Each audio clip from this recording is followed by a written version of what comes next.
મસ્ત મજાનું વાતાવરણ છે આજે તમે જોઈ શકો છો। ખૂબ જ સરસ પવન આવી રહ્યો છે અને આજે તમારી સમક્ષ એક કામની વાત લઈને આવ્યો છું।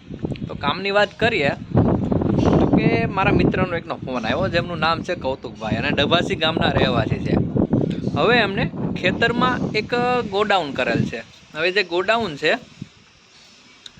એની માટે અમને મીટરની જરૂર છે। તો હવે મીટર લેવા માટે શું પ્રોસેસ કરવાની આવે એ હું તમને સમજાવું। તો કે તમારે કોઈ પણ જગ્યાએ મીટર લેવું છે બરાબર, તો ખેતરમાં છે અથવા તો ગામતળમાં છે, એ બે વાત પહેલાં નક્કી કરવી પડે બરાબર। હવે એમને ખેતરમાં છે તો 7/12 પર પણ મીટર મળી શકે અથવા એ ગોડાઉનની આકરણી તમારે પડાવવી પડે। હવે તમે આકરણી એની પડાવી છે બરાબર, એક આકરણી જોશે, એક આધાર કાર્ડ જોશે, આ બે મેઇન ડોક્યુમેન્ટ છે। ત્યારબાદ એક ફોટો અને પાસપોર્ટ સાઇઝનો ફોટો જોશે। પણ હવે ઓનલાઈન પ્રોસેસ કરવાની આવે છે। હવે ઓનલાઈન પ્રોસેસ કઈ રીતે કરવી એ હું તમને નેક્સ્ટ વિડીયોમાં જણાવીશ, પણ એની પહેલાં જે ડોક્યુમેન્ટ તમારે તૈયાર કરવાના છે, કેવી રીતે પ્રોસેસ કરવાની છે, હું તમને સમજાવી દઉં। તો પહેલી વાત એક મગજમાં તમે ઠાણી લો, જેના નામે તમારે મીટર લેવું છે બરાબર, એમની આકરણી હોવી જોઈએ। જેના નામની આકરણી પડેલી હશે એ નામનું મીટર તમને મળશે બરાબર। હવે એ આકરણીમાં બીજું આવે છે એડ્રેસ। હવે જ્યારે તમે ઓનલાઈન એપ્લિકેશન કરો ને ત્યારે એડ્રેસ નાખવાનું આવે। હવે એ જે એડ્રેસ તમે નાખો ને તો જે આકરણીમાં એડ્રેસ હોય ને એ જ નાખજો। જો તમે બીજું એડ્રેસ નાખશો તો તમારી જે એપ્લિકેશન છે એ રિજેક્ટ થશે અથવા તો અંડર ક્વેરીમાં જશે અને ક્વેરીમાં લખ્યું હશે કે એડ્રેસ મિસમેચ એમ। એટલે એક વાત આ ધ્યાન રાખવાની છે। બીજું એક બાજુવાળાનો ગ્રાહક નંબર જોશે કે જ્યારે તમે એપ્લિકેશન કરશો ત્યારે એન્ટર નિયરેસ્ટ કન્ઝ્યુમર નંબર નાખવાનો આવશે, તો એ તમારે નાખવો પડશે। એટલા માટે બાજુવાળાનું લાઇટ બિલ ગોતી રાખવાનું જે નજીકમાં હોય, ખાલી એની જોડે આપણું બિલ આવી જાય એની માટે આ ગ્રાહક નંબર માગવામાં આવે છે। બીજી વાત આ થઈ બરાબર। બીજું, હવે તમારો મોબાઈલ નંબર અને ઈમેલ એડ્રેસ એ રજિસ્ટ્રેશન માટે જરૂરી છે, તો એ બે વસ્તુ એન્ટર કરવી પડશે, એ પણ સાઈડમાં લખી રાખવાની બરાબર। એ જે તે વખતે ઓનલાઈન કરીએ ત્યારે ઇનપુટ કરવાનું થશે અને એના પર ઓટીપી આવશે। હવે ત્યારબાદ એક તો નામ આવશે બરાબર, એડ્રેસ આવી ગયું, નિયરેસ્ટ કન્ઝ્યુમર નંબર આવી ગયો, મોબાઈલ નંબર, ઈમેલ એડ્રેસ આવી ગયું। હવે બીજી વાત કે ડોક્યુમેન્ટ અપલોડ કરવાના આવશે અને મેઇન વસ્તુ છે લોડ એન્ટર કરવાના આવશે। તો કે લોડ કઈ રીતે એન્ટર કરવો અથવા લોડ કેટલો રાખવો, તો જનરલી આપણે ગણતરી જે ઇક્વિપમેન્ટ વાપરવાના હોઈએ એ અરાઉન્ડ ગણતરી કરી લેવાની કે આ એટલા ઇક્વિપમેન્ટ વાપરવાના છે અને આનો એટલો લોડ છે, એના પર મીટર માગવાનો હોય છે। એ એન્ટર કઈ રીતે કરવો એ હું તમને નેક્સ્ટ વિડીયોમાં સમજાવીશ। હવે બીજી વાત કે ડોક્યુમેન્ટ અપલોડ કરવાના છે, તો કે તમારો પાસપોર્ટ સાઇઝનો ફોટો છે એ અપલોડ કરવાનો થશે, ત્યારબાદ સહીનો ફોટો અપલોડ કરવાનો થશે। હવે એની જે સાઇઝ હોય એ કેટલી રાખવી એ પણ નેક્સ્ટ વિડીયોમાં હું તમને કમ્પ્રેસ કઈ રીતે ઇમેજ કરવી એ શીખવાડીશ બરાબર।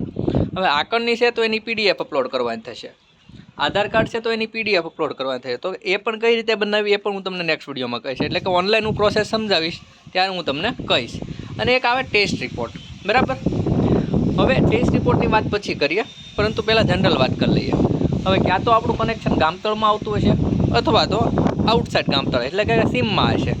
તો સીમમાં હોય ને તો એપ્લિકેશન કરતી વખતે ઓપ્શન આવે છે એ પહેલાં સિલેક્ટ કરી લેવાનો, આઉટસાઇડ ગામતળ કરીને બરાબર। અને જો ગામતળમાં હોય તો ગામતળ સિલેક્ટ કરવાનું। હવે આમાં ડિફરન્સ એટલો છે કે તમે આઉટસાઇડ ગામતળ માગવા જાશો ને તો 3 કિલોવોટ સુધી આપણે કોમર્શિયલ કનેક્શન લઈ શકીએ બરાબર। એટલે એ વાતનું એક ખાસ ધ્યાન રાખવા છે। અને ઇન્ડસ્ટ્રીયલ કનેક્શન હશે તો એ 3 કિલોવોટ ઉપર તમને નહીં મળે ત્યાં। હવે 3 ફેઝ લેવું હોય તો એ વાત અલગ છે, હું સિંગલ ફેઝની વાત કરું છું।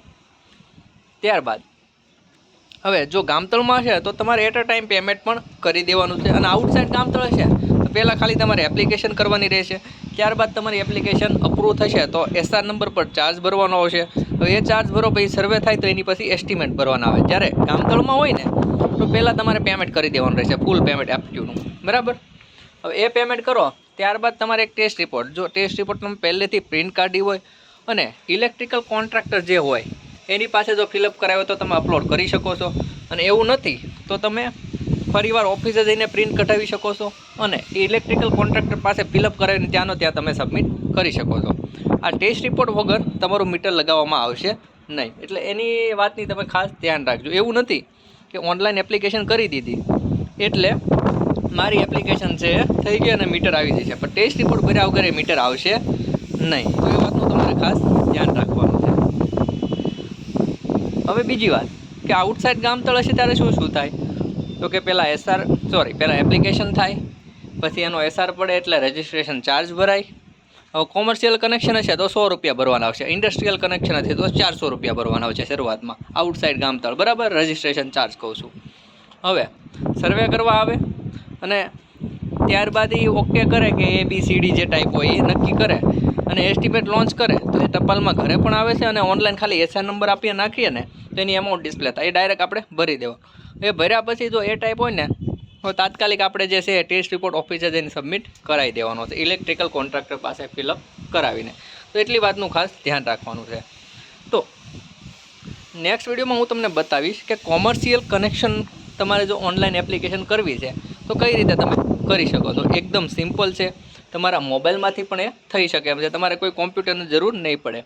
પર્ટિક્યુલર મેં એક એપ્લિકેશન ડેવલપ કરી છે જેમાં ઇમેજ તમે અપલોડ કરો ને એટલે ઓટોમેટિક એની સાઇઝ છે ને ઓછી થઈ જાય છે.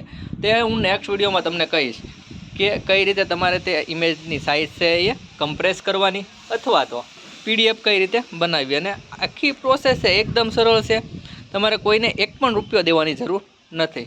હું તમને આખી પ્રોસેસ સમજાવવાનો છું, જેથી કરીને આ વિડીયોને મેક્સિમમ લોકો સુધી શેર કરો અને વિડીયોને લાઇક કરો અને કમેન્ટમાં જણાવો કે શું આ વિડીયો તમને પસંદ આવ્યો અને તમારે કઈ એવી માહિતી જોતી છે GEBને એટલે કે વિદ્યુત બોર્ડને લગતી, તો જેથી કરીને નેક્સ્ટ વિડીયો હું તેના પર બનાવી શકું, બરાબર.